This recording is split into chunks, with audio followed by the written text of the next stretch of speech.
ఎటువంటి కంటి సమస్యకైనా 100% ఆయుర్వేద పరిష్కారం సంజీవన్ నేత్రాలయ.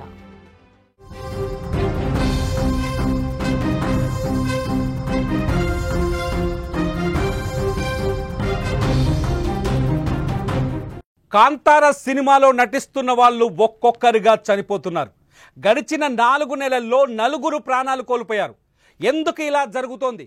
కాంతార సినిమాలో నటించిన వాళ్ళని మరణం వెంటాడటం వెనుక ఏదైనా ఉందా? ఏదైనా అతీత శక్తి ఉందా అనే చర్చ ఇప్పుడు సోషల్ మీడియాలో కనిపిస్తోంది. కాంతార సినిమా గురించి చెప్పాల్సిన పని లేదు. Kantara cinema super duper cinema, భారతదేశం మొత్తం దుమ్ము లేపిన సినిమా. అన్ని భాషల్లో, ఏదైతే పాన్ ఇండియాలో రిలీజ్ అయిన ఈ సినిమాని అన్ని భాషల్లో గ్రాండ్ సక్సెస్ అయింది. కాంతార సినిమా తర్వాత ఎవరైతే రిషబ్ నటుడు ఉన్నారో, హీరో, ఆయనకి నేషనల్ అవార్డు కూడా వచ్చింది. అటువంటి సినిమా చాప్టర్ 1 అంటూ కొత్తగా పార్ట్ 2ని రికార్డ్ చేస్తున్నారు, చిత్రీకరిస్తున్నారు. అక్టోబర్ 2, 2025 అంటే దసరా రోజు ఈ సినిమాని విడుదల చేసేందుకు కూడా సన్నాహాలు జరుగుతున్నాయి. ఎవరైతే రిషబ్ శెట్టి ఎవరైతే ఉన్నారో ఈ సినిమాకి నిర్మాత, దర్శకుడు అన్నీ ఆయనే. రిషబ్ శెట్టికి మంచి గుర్తింపు కూడా వచ్చింది కాంతార సినిమాతో. అటువంటి కాంతార సినిమా చాప్టర్ 1లో ఎవరైతే నటులు ఉన్నారో, వరుసగా నటిస్తున్నారో, వాళ్ళు వరుసగా మరణానికి కారణమవ్వడం, వాళ్ళని మృత్యువు వెంటాడడం, వరుసగా వాళ్ళు చనిపోవడం ఇప్పుడు దుమారం రేపుతోంది. సోషల్ మీడియాలో కాంతార వరుస మరణాలపైన చర్చ జరుగుతోంది. తాజాగా నిన్న ఆగస్టు 8 నిన్నటి రోజున కాంతారలో మహదేవ పాత్ర పోషించిన నటుడు టి ప్రభాకరన్ కళ్యాణి కన్నుమూశారు. మీరు స్క్రీన్లో చూస్తున్నారు. టి ప్రభాకరన్ కళ్యాణి ఇతనే మహదేవ సినిమాలో కాంతార చాప్టర్ 1లో మహదేవ పాత్ర పోషించాడు. మహదేవ పాత్ర నటిస్తున్న ఇతను గుండెపోటుతో సడన్గా నిన్న తన నివాసంలో కన్ను మూసినట్టుగా తెలుస్తోంది. అంటే ప్రభాకరన్ మరణం సహజమైన మరణం కావచ్చు, కానీ గడిచిన 4 నెలల్లో మే 6వ తేదీ నుంచి ఆగస్టు 8వ తేదీ వరకు వరుసగా 4 వ్యక్తులు చనిపోయారు. కాంతార సినిమాలో నటిస్తున్న చాప్టర్ 1 సినిమాలో నటిస్తున్న 4 వ్యక్తులు చనిపోయారు. ఈ మరణాలకు కారణం ఏంటి? గతంలో చంద్రముఖి 2 సినిమా ఏదైతే ఉందో, చంద్రముఖి 2 సినిమా సమయంలో కూడా ఇటువంటి చర్చ జరిగింది. కన్నడ హీరో విష్ణువర్ధన్ చనిపోయిన తర్వాత ఇటువంటి చర్చ భారీ ఎత్తున నడిచింది. అయితే ఆ చర్చని మర్చిపోతున్న తరుణంలో మళ్ళీ అదే కన్నడ ఇండస్ట్రీ నుంచి తెరపైకి వస్తున్న, దేశవ్యాప్తంగా సంచలనం సృష్టించబోతుంది అనుకుంటున్న కాంతారాకి సంబంధించిన చాప్టర్ 1 విడుదలకు రెడీ అవుతుంది. షూటింగ్ ఇంకా నడుస్తోంది. ఈ సమయంలో వరుస మరణాలు ఆ సినిమాని వేధిస్తున్నాయి. వరుస మరణాలు ఆ సినిమా పైన సోషల్ మీడియాలో చర్చకు దారితీస్తున్నాయి. కాంతార సినిమాలో చనిపోయిన వాళ్ళ లిస్ట్ ఒకసారి చూస్తే, నిన్న ఆగస్టు 8వ తేదీన ఎవరైతే ప్రభాకర్ కళ్యాణి ఎవరైతే ఉన్నారో ఆయన గుండెపోటుతో మరణించారు. అంతకు ముందు కళాభవన్ నిజ్జు అని మలయాళ నటుడితను. కళాభవన్ నిజ్జు మంచి మిమిక్రీ ఆర్టిస్ట్ కూడా. అతను కూడా సినిమా సెట్లో, ఆయన కేరళలో వేరే సినిమా, ఈ సినిమా కాదు వేరే సినిమాలో నటిస్తున్నారు. సెట్లోనే ఆయన ఏదైతే సెట్ దగ్గర స్టే ఉంటుందో ఆ స్టేలో ఉండగానే గుండెపోటుతో కన్ను మూశాడు కళాభవన్ నిజ్జుకి మలయాళంలో మంచి పాపులారిటీ ఉంది. అట్లాగే కన్నడ ఇండస్ట్రీలో కూడా కళాభవన్ నిజ్జు చాలా సినిమాల్లో నటించాడు. 12 జూన్ 2025 రోజున కళాభవన్ నిజ్జు మరణించాడు. కళాభవన్ నిజ్జుకు ముందు రాకేష్ పూజారి అనే మరో నటుడున్నాడు. ఇతను హాస్య నటుడు. కన్నడ, తుళు లాంగ్వేజ్లో రాకేష్ పూజారికి చాలా పాపులారిటీ ఉంది. తుళుతో పాటు కన్నడ ఇండస్ట్రీలో కూడా తుళు లాంగ్వేజ్లో వచ్చిన చాలా కన్నడ షోల్లో రాకేష్ పూజారికి వాల్యూ ఉంది, మంచి గుర్తింపు వచ్చింది. రాకేష్ పూజారికి తులుపుతో పాటు కన్నడలో కూడా మంచి నటుడుగా గుర్తింపు వచ్చింది. రాకేష్ పూజారి కూడా కాంతార చాప్టర్ 1లో నటించారు. రాకేష్ పూజారి కూడా ఊహించని విధంగా గుండెపోటుతోనే ప్రాణాలు కోల్పోయారు.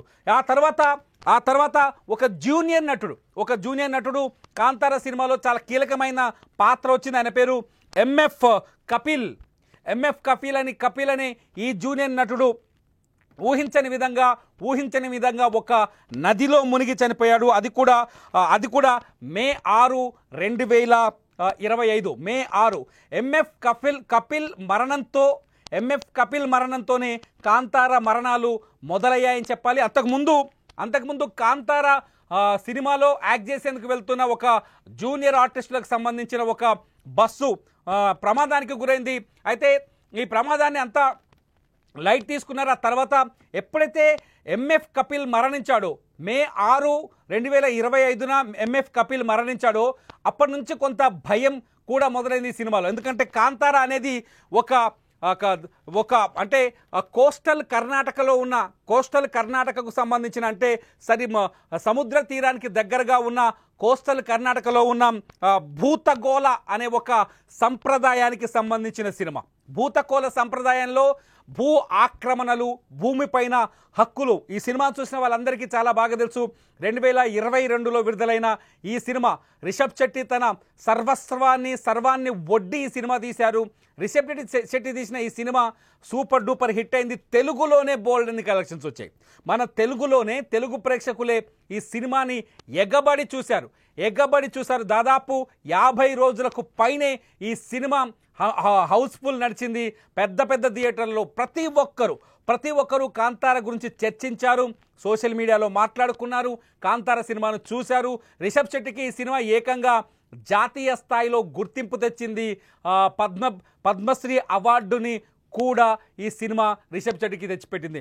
దాదాపు రిషబ్ శెట్టి నేషనల్ స్థాయిలో, జాతీయ స్థాయిలో ఒక ప్రత్యేకమైన వ్యక్తిగా నిలబడ్డారు. రిషబ్ శెట్టి ప్రత్యేకమైన గుర్తింపు సంపాదించుకున్నాడు. ఎందుకంటే భారతదేశం వేదాలకి అట్లాగే భారత సంస్కృతికి మూలాల నుంచి ఈ సినిమా కథ ఉంటుంది. మూలాలకు సంబంధించి భారతీయ హిందూ కల్చర్లో ఒక మూలమైన ఏదైతే కోస్టల్ కర్ణాటక ఏరియాలో ఒక ప్రత్యేకమైన సంప్రదాయం భూతకోల. ఆ భూతకోల సంప్రదాయంతో ఈ సినిమాని రూపొందించాడు. ఆ సంప్రదాయానికి ఉన్న ప్రత్యేకత ఏంటి, దానికున్న పవర్ ఏంటనేది ఆ కాంతార సినిమాతో ఒక్కసారిగా ప్రపంచానికి చూపించాడు రిషబ్ శెట్టి చేసిన ఈ ప్రయోగం అతనికి జాతీయ స్థాయిలో గుర్తింపు తేవడమే కాదు, ఆ సినిమాకి పాపులారిటీని తీసుకొచ్చింది. అట్ ది సేమ్ టైం ఇప్పుడు చాప్టర్ 1 అంటే గతంలో మనం చూసిన కాంతార సినిమాకి ముందు ఏం జరిగిందనే కథని బేస్ చేసుకొని చాప్టర్ 1 రూపొందిస్తున్నాడు కాంతార సినిమాకి సంబంధించి. ఆ సినిమా అక్టోబర్ 2, 2025 ఆ రోజు దసరా రోజు, గాంధీ జయంతి రోజు ఆ సినిమా విడుదలకి సన్నాహాలు చేస్తున్నారు. ఇప్పటికే ఆ సినిమా షూటింగ్ దాదాపు పూర్తయింది. పోస్ట్ ప్రొడక్షన్ వర్క్ నడుస్తున్న తరుణంలో ఆ సినిమాలో నటించిన 4 నటులు వరుసగా మరణించడం ఇప్పుడు సోషల్ మీడియాలో ఒక కొత్త చర్చకు దారితీస్తుంది. ఈ భూతాలు, ప్రేతాలు, అట్లాగే జీవాలు, అలాగే దేవుళ్ళతో సంబంధం ఉన్న కథనాలు తీసినప్పుడు ఇలాంటి చర్చ జరుగుతుంది మొదటి నుంచి. గతంలో కూడా ఇటువంటి చర్చలు సినిమా ఇండస్ట్రీలో ఉన్నాయి. భారత చలనచిత్ర పరిశ్రమలో చర్చలు ఉన్నాయి. కన్నడలోనే ఏదైతే చంద్రముఖి 2 సినిమా టైంలో నటుడు హీరో విష్ణువర్ధన్ మరణించడం, ఇవాళే విష్ణువర్ధన్ సమాధి పైన కూడా ఒక దుమారం చెలరేగుతుంది కర్ణాటకలో. అతని సమాధిని స్టూడియోలో నిర్మించిన అతని సమాధిని తవ్వేయటం, రాత్రికి రాత్రే లేకుండా చేయటంతో కర్ణాటకలో దుమారం చెలరేగుతున్న ఈ తరుణంలో కాంతార సినిమా కూడా విష్ణువర్ధన్ మరణానికి లింక్ ఉండటం, విష్ణువర్ధన్ కూడా ఆయన అనారోగ్యంతో ఏదైతే సినిమా చంద్రముఖి 2 సినిమా తర్వాత అనారోగ్యంతో ఆయన కన్ను మూశారు. నాగవల్లి సినిమా తర్వాత తెలుగులో నాగవల్లిగా వచ్చిన సినిమా అనారోగ్యంతో కన్నుమూశారు. ఆ సమయంలో పెద్ద చర్చ జరిగింది. చంద్రముఖి 2 సినిమాని ముట్టుకున్న వాళ్ళకి మరణం వెంటాడుతుందని. ఇప్పుడు కాంతార సినిమా చూసినంతసేపు మనకు కూడా ఒకసారి గుర్తు చేసుకుంటే క్లైమాక్స్లో వచ్చే 20 నిమిషాల ఈ ఎపిసోడ్ మొత్తం వణికించేస్తుంది థియేటర్లో ప్రేక్షకుల్ని. ఇప్పటికే ఆ సినిమా చూడాలి అంటే క్లైమాక్స్ ఒకటి చూడడానికి భయం వేస్తుంది. అటువంటి సిచ్యువేషన్ చూసినప్పుడు నిజంగా మరణం ఇంత భయంకరంగా ఉంటుందనే చర్చ ఆలోచన మనలో కూడా కలుగుతుంది. ఈ సమయంలోనే కాంతారకు సంబంధించిన చాప్టర్ 1 ఏదైతే సెకండ్ పార్ట్గా వస్తుందో చాప్టర్ 1 సినిమాకి సంబంధించిన 4 నటులు చనిపోవడంతో ఒక్కసారిగా సోషల్ మీడియాలో సరికొత్త చర్చకు ఆస్కారం ఏర్పడింది. కాంతార సినిమా దేశవ్యాప్తంగా పాపులర్ అయిన నేపథ్యం, అట్లాగే ఇప్పుడు ఈ సినిమా విడుదలపైన ఉత్కంఠగా జనం ఎదురు చూస్తున్న తరుణం. ఈ తరుణంలో కాంతారలో నటించిన నటులు మే, జూన్, జూలై, ఆగస్టు ఈ 4 నెలల్లో 4 నటులు చనిపోవడం, వరుసగా మే 6వ తేదీన ఎంఎఫ్ కపిల్ చనిపోవడం, ఇతను జూనియర్ ఆర్టిస్ట్. అట్లాగే మే 12వ తేదీన రాకేష్ పూజారి చనిపోవడం, ఆయన కమేడియన్, ఈ సినిమాలో నటించారు. అట్లాగే జూన్ 12న ఎవరైతే కళాభవన్ నిజు ఉన్నాడో మిమిక్రీ ఆర్టిస్ట్, అట్లాగే కాంతార సినిమాలో నటుడు, ఆయన చనిపోవడం.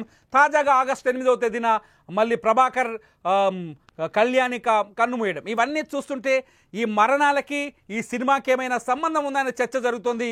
అయితే ఈ చర్చకి పూర్తి స్థాయిలో ఆధారాలు లేవు, ఎటువంటి అవకాశాలు కూడా కనిపించట్లేదు. కానీ ప్రజల్లో మాత్రం ఈ ఆందోళన, ప్రేక్షకుల్లో సోషల్ మీడియాలో మాత్రం ఈ ఆందోళన కనిపిస్తుంది. రకరకాల చర్చలకు ఈ మరణాలు, వరుస మరణాలు వేదిక అవుతున్నాయి. మీరేమనుకుంటున్నారు? కాంతారా సినిమాలో నటిస్తున్న నటులు వరుసగా కన్నుమూయడం పైన మీ అభిప్రాయాలు ఏంటి? మీ అభిప్రాయాలు ఏమనుకుంటున్నారు?